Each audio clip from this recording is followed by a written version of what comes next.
BFM Business, Intégral Bourse, jusqu'à 18 h, la bourse en temps réel. Justement, c'est à travers le marché des changes qu'on va pouvoir analyser la situation du moment sur les marchés avec Philippe Lermy, donc à mes côtés en plateau. Bonjour Philippe, bienvenue.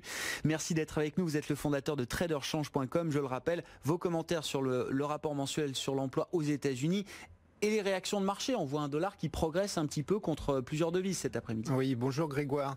Donc, comme disait Grégory Volokin, les chiffres sont très beaux. Ce qui me plaît beaucoup dans les chiffres, c'est que le secteur manufacturier, donc les emplois dans le secteur manufacturier sont passés de moins 43 000 pour le mois d'octobre à plus 54 000, puisque c'est là où est la faiblesse, puisqu'il ne faut pas l'oublier, les ISM, ça fait depuis 4 mois qu'ils sont en baisse et en secteur de contraction. L'inquiétude est là pour les marchés. Donc les chiffres sont très bons. Autre chose, le taux de chômage qui est à plus 3,5%, il est très très bon. Comme disait aussi Grégory Volokin, on voit que l'inflation, donc sur un an glissant, elle est à 3,1%. Le mois d'avant, elle était à 3,2%. Il n'y a pas vraiment d'inflation, donc de ce côté-là... Le salaire horaire moyen, l'inflation des salaires. On parle là, vous dites, ça suffit. 3%, un peu plus de 3% en rythme annuel, ça fait des mois qu'on a ce genre de chiffres, c'est pas une inflation inquiétante. Le pic qu'on a eu il y a quelques mois, c'était 3,4%. Parce que l'inquiétude de la Fed, c'est que comme on est en dessous du taux de chômage structurel, d'après la Fed, la Réserve fédérale de Saint-Louis, qui est vers 4,57%, le risque c'est de l'inflation. Donc qui obligerait la Banque centrale à monter les taux. Donc de ce côté-là, on n'a pas d'inquiétude. L'inflation est contenue, surtout qu'on aurait pu penser qu'avec le retour des grévistes qui ont réussi à négocier donc des hausses de 3% sur leur salaire, des bonus qui vont être de 11 000 $ pour les gens en CDI. Là, on parle des grévistes General Motors, c'est ça, la grande grève de GM. Donc indirectement, les salaires horaires vont remonter, auraient pu déjà remonter. Ouais. Donc on voit qu'il n'y a pas d'inflation de ce côté-là. Donc on est tranquille. La crainte avec les ADP, donc les chiffres de l'emploi calculés par la société ADP dans le secteur privé, ça représente quand même 20% des emplois aux États-Unis. La crainte, c'était donc un chiffre très mauvais. On voit que c'est écarté, que les chiffres sont très bons. Alors, maintenant, si on va un peu plus loin, le risque, ça serait qu'avec un taux de chômage avec 3,5%, on ait un problème, c'est-à-dire que les employeurs créent des emplois, demandent, et il n'y a personne en face, puisque là, le petit bémol, c'est qu'on voit le taux de participation qui baisse, ça veut dire moins d'actifs. Donc à terme, on pourrait avoir des baisses de création d'emplois, tout simplement parce qu'il n'y a personne qui se présente à un poste. Donc ça, c'est un peu le risque. Bon. Donc, mais les chiffres sont très bons, donc du coup, la Fed peut être attentiste, elle n'est pas obligée de baisser les taux, concrètement, effectivement, ni de les monter. Implication de marché pour la Fed, c'est parfait, c'est le rapport qui permet de maintenir la pause pendant encore peut-être quelques mois. Alors, si on regarde les marchés, si on regarde par exemple les contrats futurs, c'est les Fed Funds, là, juste après le chiffre du rapport sur l'emploi, ils étaient en train d'intégrer une baisse d'au moins 0,25% en juin 2020 à hauteur de 45%. Il y a 45% des opérateurs de marché qui anticipaient ça. Le rapport est sorti, maintenant c'est 35%. Donc, la Fed peut se permettre d'attendre. Bon, pour le dollar, qu'est-ce que ça peut avoir comme implication? Est-ce qu'on a vu un point haut du dollar cette année? Est-ce que le dollar peut encore se raffermir? Là, hormis les problèmes de guerre commerciale, de destitution éventuelle, évidemment ça plaide en faveur du dollar. Surtout que du côté de l'euro, les chiffres sont pas forcément très très beaux. Donc là, l'inconvénient, c'est que on savait qu'on est dans un range, donc depuis octobre, 1,0980, enfin un écart, 1,0980, 1,1180.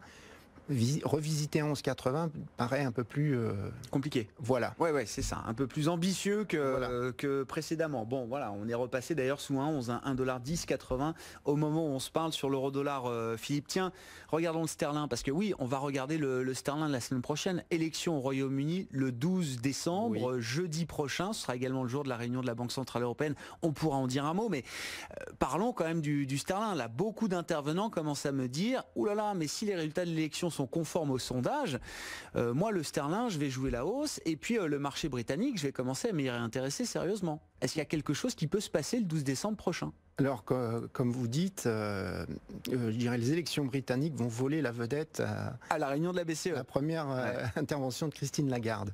Donc, tout n'est pas gagné. Parce que je vous rappelle que le système de vote électoral, donc là on va voter dans les 650 circonscriptions donc au Royaume-Uni. Le vote est à la majorité relative à un tour. En clair, on n'est pas obligé d'avoir au moins 50%, c'est celui qui a le plus de pourcentage qui emporte le siège. En 2017, ça a été le problème de Theresa May, c'est-à-dire que elle avait obtenu 42% dans les sondages et en fait elle avait la minorité, elle n'avait pas la majorité absolue au niveau des sièges, puisqu'au niveau de la Chambre des communes, là il faut la majorité absolue.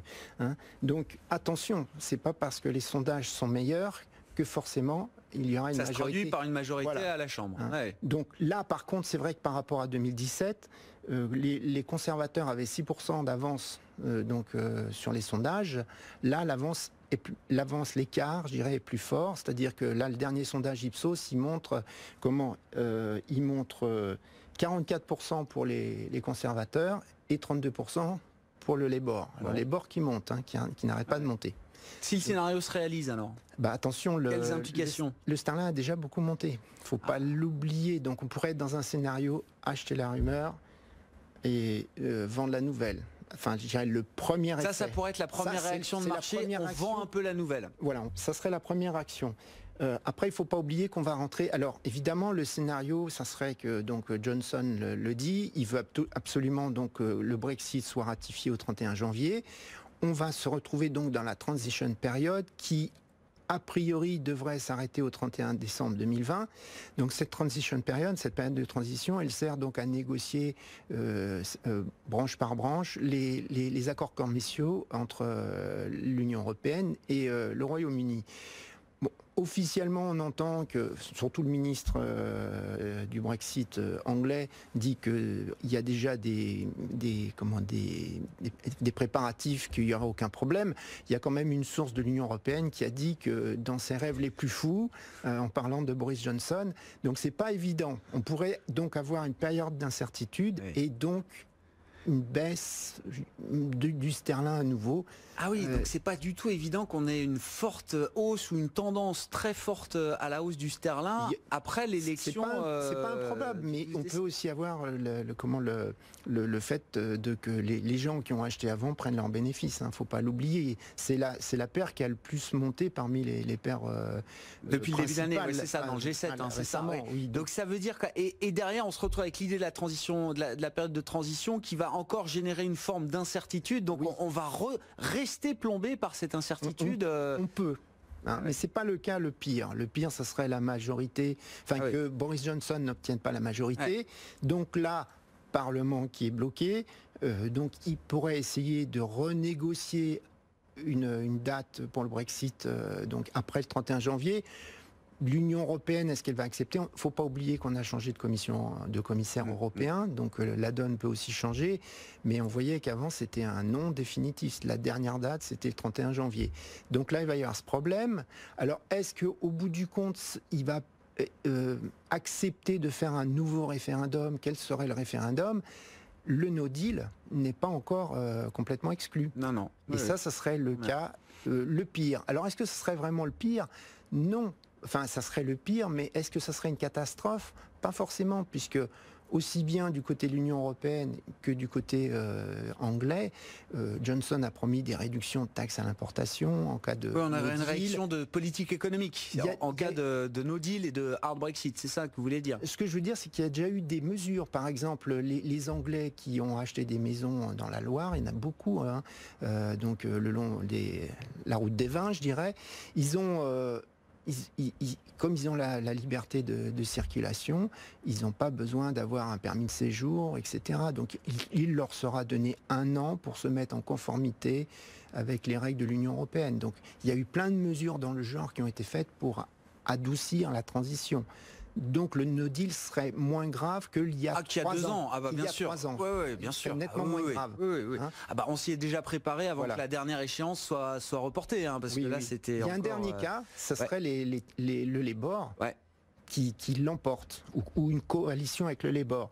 Donc là, ça pourrait être vu positif, parce qu'on se dit il y aura un référendum, sauf qu'on voit que Corbyn est assez neutre, il veut essayer d'emporter toutes les différentes, je dirais,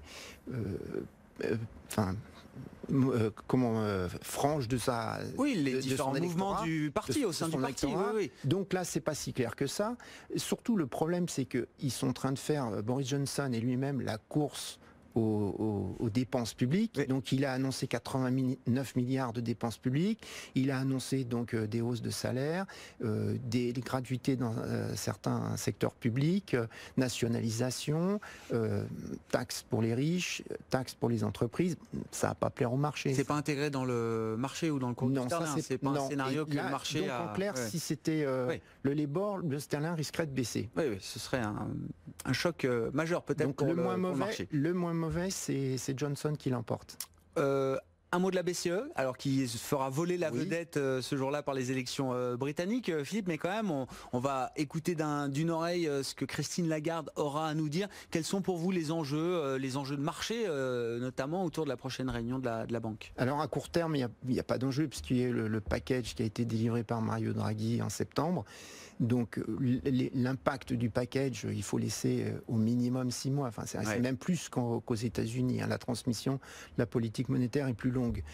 Mais ce qu'il y a, on a un petit peu des indices au Parlement européen. Donc quand elle s'est adressée devant les parlementaires, elle a parlé qu'elle voulait vérifier quel était l'impact des effets secondaires. Alors on pense surtout au système de tiering, de fragmentation, de segmentation des dépôts à différents taux négatifs. Donc, qu'est-ce qu'elle va dire là-dessus? C'est pas très. Ça pourrait être vu. Elle va limiter la baisse des taux. Donc ça pourrait être un petit peu aussi euro si ça arrivait. Alors, surtout, ce qu'elle a dit, c'est qu'elle voudrait faire une revue. De la revue stratégique des objectifs et des outils de politique monétaire, bien sûr. C'est-à-dire, elle pourrait dire, là actuellement, le mandat de la BCE, c'est une inflation à presque à 2% à l'horizon des projections économiques, ça veut dire 3 ans, mais juste en dessous de 2%. Donc elle pourrait essayer d'introduire le caractère de symétrie comme l'a fait la Fed, donc ça voudrait dire qu'elle laisserait le marché, l'inflation monter plus haut, plus facilement, avant de monter des taux, donc ça ce serait baissier euro. Ce qu'elle pourrait aussi faire, c'est introduire les droits de vote. Donc la BOE, la Banque d'Angleterre, la Fed a le droit de vote. Alors est-ce qu'elle le ferait? Est-ce que ça serait bien? À l'origine, pourquoi c'est pas un droit de vote? Puisque s'il y avait un droit de vote, on pourrait supposer qu'il y a une fragmentation de l'union, enfin de la cohésion. Donc c'est pour ça que c'est une décision collégiale, un consensus. Alors en réalité, est-ce que ça serait gênant un droit de vote? Non, parce que comme les membres parlent tous à des conférences, on sait ce qu'ils pensent. On sait qui est en fait. Pas besoin d'en passer par un vote, c'est ce que vous voulez dire, on sait pour avoir l'avis des uns et des autres. Le vote, ça serait peut-être même presque plus clair. Donc, alors le risque, c'est que les marchés, les journalistes surinterprètent, ils vont essayer de la torturer sur tous les éléments pour savoir. Oui, de toute façon, la revue stratégique, elle n'a pas encore commencé. Donc on imagine mal Christine Lagarde préempter les conclusions de la revue stratégique. Elle va sans doute annoncer le lancement de la revue stratégique, des objectifs et des outils de politique monétaire. Bon, on verra comment elle répond aux questions. Mais moi, j'ai l'impression quand même, le premier intérêt de cette conférence de presse, c'est que c'est la première de Christine Lagarde et qu'on va voir comment est-ce qu'elle s'exprime sur des questions de politique monétaire qui lui seront posées, quelle va être sa communication. Il va falloir qu'on s'habitue à la communication de Christine Lagarde versus celle de Mario Draghi ces dernières années. Bon, ah non, mais elle sait communiquer, ça, il n'y a pas de doute là-dessus. Mais sur le sujet de la politique monétaire, ce sera intéressant de voir les termes, les expressions, la manière dont elle elle utilise le jargon pour faire passer les messages. Donc ce sera à suivre. On suivra ça en direct d'ailleurs sur BFM Business dès 14h30 jeudi prochain. prochain pour la première conférence de presse de Christine Lagarde à l'issue d'une réunion du Conseil des gouverneurs de la Banque Centrale Européenne. Merci beaucoup Philippe, merci d'avoir été avec nous cet après-midi en plateau. Philippe Lermy, le fondateur de TraderChange.com, bientôt 16h30. On marque une pause et on est de retour à New York dans un instant avec Sabrina. Les marchés américains en hausse, toujours de 1% autour après le très bon chiffre mensuel d'emploi pour les États-Unis. BFM Business, Intégral Bourse, jusqu'à 18h, la bourse en temps réel.